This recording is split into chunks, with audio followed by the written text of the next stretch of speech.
Tube Tamil வணக்கம். முகமது சலா எகிப்தினுடைய புகழ்பெற்ற உதைபந்தாட்ட வீரன் அமெரிக்காவில் நடைபெறும் உலகக்கிண்ண உதைபந்தாட்ட போட்டியில் படைத்திருக்கும் சாதனை வரலாற்றில் முதல் தடவையாக ஆஸ்திரேலியாவை தோற்கடித்து காலே அரைக்கால் இறுதி போட்டிக்கு எகிப்து முன்னேறி சென்றது. எகிப்து வெற்றி பெற்று இந்த இடத்திற்கு செல்லுமா, ஆஸ்திரேலியாவை வீட்டிற்கு அனுப்புமா நம்ப முடியவில்லை. முகமது சலே லிவர்பூல் அணியினுடைய முன்னணி வீரர்களில் ஒருவர். அவருடைய பேட்டி தான் இந்த வெற்றியில் முக்கியமான காரணமாக இருந்தது.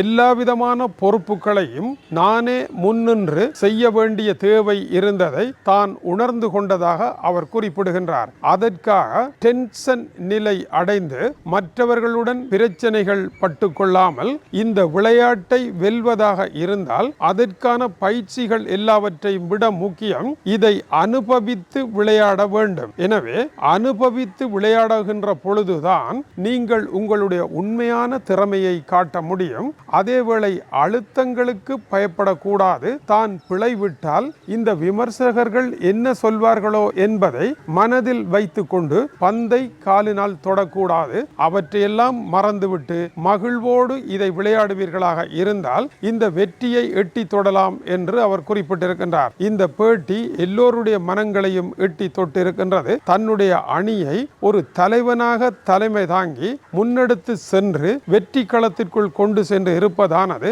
தனியே விளையாட்டில் மட்டும் அல்ல, தலைமைத்துவ ஆளுமையில் முகமது சலா இன்றைய உலக கிண்ண உதைபந்தாட்ட வீரர்களில் லியோனல் மெர்சி, கிறிஸ்டியானோ ரொனால்டோ போன்ற முன்னணி வீரர்களை போல ஒரு முன்னணி வீரனாக புகழ் பெறுவதற்கு இது காரணமாக அமைந்திருப்பதே இந்த செய்தியில் முக்கியத்துவமாகும்.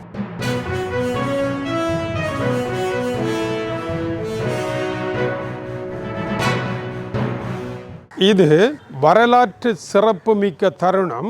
நீங்கள் உங்கள் வாழ்வில் இது போன்ற ஒரு மேடையில் தோன்றி விளையாடுகின்ற மிகப்பெரிய மேடை இது. இந்த மேடையின் புகழான நிமிடங்களை சரியாக அனுபவித்து மகிழ்வோடு விளையாடுங்கள் என்ற இவருடைய கருத்தை தான் கிறிஸ்டியானோ ரொனால்டோவும் கூறியிருக்கின்றார். நீங்கள் போட்டியிலிருந்து விலகப் போகின்றீர்களா என்ற கேள்விக்கு நான் அது பற்றி சிந்திக்கவில்லை. உலகக்கிண்ண உதைபந்தாட்ட போட்டி முதல் வாரம் தனக்கு பெரும் சுமையாக இருந்ததாகவும் இப்பொழுது தான் மகிழ்ச்சியுடன் விளையாடுவதாகவும் தான் ஓய்வு பெறப் போகின்றேன் என்பதை இப்பொழுது யோசிக்கவில்லை என்றும் கூறியிருக்கின்றார். நேற்று நடைபெற்ற ஆட்டத்தில் போர்த்துகல் வெற்றி பெற்று அடுத்த சுற்றுக்கு சென்றிருக்கின்ற வேளையில் இந்த கருத்தை அவர் கூறியிருக்கின்றார். அவர் கூறிய கருத்தும் கூட இதை ஒரு மகிழ்வான தருணமாக எடுத்து அனுபவித்து விளையாட வேண்டும். ஆகவே எந்த ஒரு காரியத்தை செய்வதாக இருந்தாலும் இது மகிழ்வான தருணம் என்று நினைத்து அதை மன விருப்பத்துடன் செய்வீர்களாக இருந்தால் அதுவே வெற்றியின் ரகசியம் என்பதை நேற்று வெற்றி பெற்ற இந்த இரண்டு வீரர்களும் சொன்ன ஒரு கருத்தாக இருக்கின்றது. எனவே உங்களுடைய விளையாட்டு அணிகளுக்கும் பாடசாலை மாணவர்களுக்கும் இந்த விடயத்தை மட்டும் கூறிக்கொள்ளுங்கள். இந்த தருணத்தை மகிழ்வான தருணமாக கருதி அனுபவித்து பரீட்சையை எழுதுங்கள், அனுபவித்து பாடங்களை படியுங்கள், அனுபவித்து விழாக்களை நடத்துங்கள். எல்லாவற்றையும் பரபரப்பாகவும் டென்ஷனாகவும் நடத்தாமல் அழுத்தங்களை எல்லாம் தூக்கி வீசி அனுபவித்து செய்யுங்கள் என்பது ஒரு தேசிய மொழியாக அமெரிக்க உலகக்கிண்ண உதைபந்தாட்ட போட்டியில் முழங்கி இருக்கின்றது. ஆஸ்திரேலியா எகிப்து இருவருக்கும் இடையே நடைபெற்ற ஆட்டத்தில் 1-1 என்ற கோல் கணக்கில் சமமாக முடிந்தது. அதன் பின்னர் நடைபெற்ற பெனால்டி அடியில் இறுதியாக முகமது சலே அடித்த அடி மிக முக்கியமானது. அதற்கு பெயர் பெனன்கா என்கின்ற பெனால்டி அடி முறையாகும். வேகமாக வந்து கோல் காப்பாளரை ஏமாற்றி அவர் இடது பக்கமாக அல்லது வலது பக்கமாகத்தான் சரிய போகின்றார். அந்த ஏதோ ஒரு பக்கத்தில் அவரை சரிய வைத்து இடப்பக்கமாகவோ வலப்பக்கமாகவோ அடிக்காமல் கோல் போஸ்டினுடைய நடுப்பக்கமாக மிக மெதுவாக பந்தை தட்டி விடுகின்ற ஒரு முறை மூலமாக ஆஸ்திரேலிய அணியை ஏமாற்றி இவர் இந்த வெற்றியை பெற்றுக்கொண்டார். இது ஒரு தந்திர ஆட்டம்தான் என்றும் எப்படி அடிக்கலாம் என்று பல முறைகள் இருந்தாலும் கடைசியாக பந்தை தொடுவதற்கு ஒரு சில அடிகள் இருக்கின்ற பொழுது பொழுது இதுதான் சரி என்ற முடிவிற்கு தான் வந்ததாகவும் வெற்றிக்கான குரல் அதுவென்றும் குறிப்பிட்டார். நேற்று நடைபெற்ற நாக் அவுட் முறை ஆட்டங்கள் 4, அதில் எகிப்து வெற்றி பெற்று அடுத்த சுற்றிற்கு சென்றிருக்கின்றது. அர்ஜென்டினா, கேப் வர்டே ஆகிய அணிகளுக்கு இடையான மோதலில் 3-2 என்கின்ற கோல் கணக்கு அர்ஜென்டினா வெற்றி பெற்றிருக்கின்றது. சுவிட்சர்லாந்து, அல்ஜீரியாவிற்கு இடையான ஆட்டத்தில் 2-0 என்ற கோல் கணக்கில் சுவிட்சர்லாந்து வெற்றி பெற்றிருக்கின்றது. போர்த்துகல், குரேஷியா இடையேயான ஆட்டத்தில் 2-1 என்ற கோல் கணக்கில் போர்த்துகல் வெற்றி பெற்றிருக்கின்றது. ஸ்பேனியா, ஆஸ்திரியா அணிகளுக்கு இடையேயான ஆட்டத்தில் ஸ்பேனியா 3-0 என்கின்ற கோல் கணக்கில் வெற்றி பெற்றிருக்கின்றது. உலக கிண்ண உதைபந்தாட்டத்தை பார்ப்பது, ரசிப்பது என்பதை விட அங்கிருக்கும் வீரர்களினுடைய வாழ்க்கையில் வெற்றிக்கு என்னென்ன விடயங்கள் துணையாக இருந்திருக்கின்றன என்பதை அவதானிப்பதே மிக முக்கியமான விடயமாகும். உலக புகழ்பெற்ற தன்னம்பிக்கை நூல்களில் படிப்பதை விட, பேச்சுக்களில் கேட்பதை விட இந்த இடத்தில் இருந்து வாழ்க்கைக்கு வேண்டிய அபூர்வமான வைர கற்களை தேடிக்கொள்ள முடியும் என்பது உலக கிண்ண உதைபந்தாட்டம் ஒவ்வொரு காலப்பகுதியும் சொல்லுகின்ற அற்புதமான செய்தியாகவும் இருக்கின்றது. ஜெர்மனியினுடைய சான்சலர் பிரீட்ரிக் மெர்ஸ் அறிவித்திருக்கின்ற ஒரு சட்டம் உலகம் முழுவதிலும் சுகஈன லீவ் எடுக்கின்ற தொழிலாளர்களினுடைய எண்ணங்களை பாதித்திருக்கின்றது.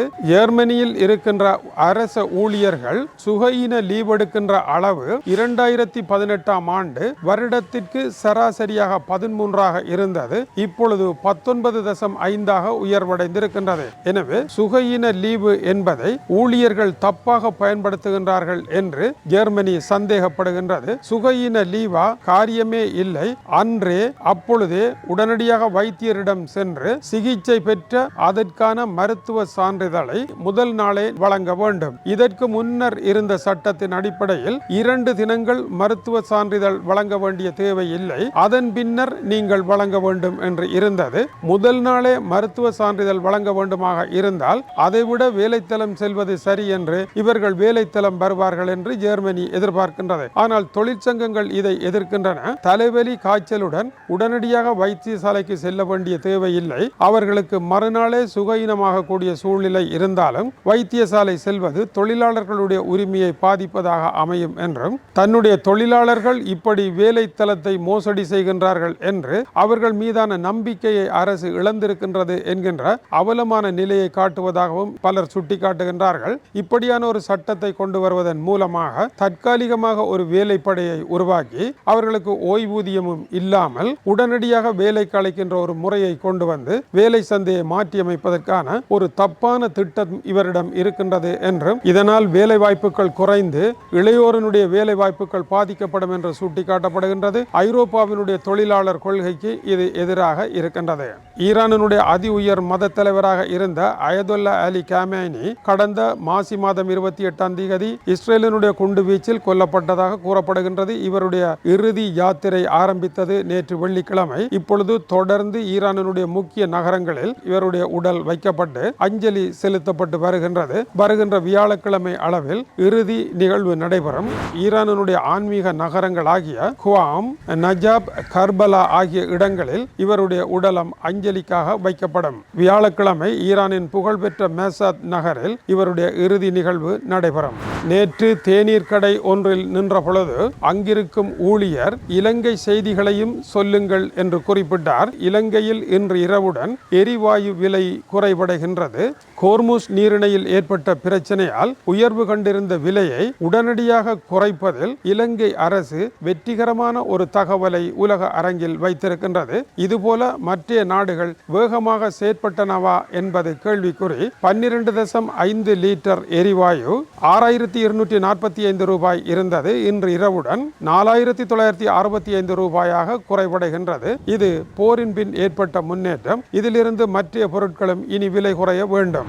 5 கிலோ அளவிலான எரிவாயு 512 ரூபாய் குறைவடைய செய்யப்படுகின்றது. இது இப்பொழுது நடைபெறும் ஈரான் அமெரிக்க பேச்சுவார்த்தையின் முன்னேற்றத்தின் பிரதிபலிப்பாக இருக்கின்றது. யாழ்ப்பாணம் இந்து கல்லூரி மகளிர் பிரிவிற்கான புதிய வகுப்பறை ஒன்றை அமைப்பதற்கான அடிக்கல் நாட்டு விழாவில் இலங்கை இலங்கையினுடைய கடல் தொழில் அமைச்சர் ராமலிங்கம் சந்திரசேகரன் அவர்கள் கலந்து கொண்டார். இந்த வைபவம் சிறப்பாக நடைபெற்றிருக்கின்றது. தங்க குரல் தேடல் என்கின்ற பாடல் போட்டி ஆரம்பமாகி இருக்கின்றது. டியூப் தமிழ் நெட்வொர்க், RMG இசைக்குழு ஆகியன இணைந்து பாடகர்களை தேர்வு செய்யும் இந்த போட்டி நிகழ்ச்சி நேற்று தேர்வுக்காக டியூப் தமிழ் கோண்டாவில் காரியாலயத்தில் நடைபெற்றது. அத்தருணம் இசை கலைஞர்கள், பாடகர்கள் என்று இலங்கையின் வடக்கு கிழக்கு உள்ளிட பல பகுதிகளில் இருந்தும் பாடகர்கள் வந்து தங்களுடைய திறமையை காட்டினார்கள். இந்த போட்டியில் இளையோரிடையே மிகப்பெரிய இசை ஆர்வம் ஏற்பட்டு இருப்பதை நேரடியாக காண முடிந்தது. இவர்களில் சிலர் தேர்வு செய்யப்பட்டிருக்கின்றார்கள். இப்படி தேர்வுகள்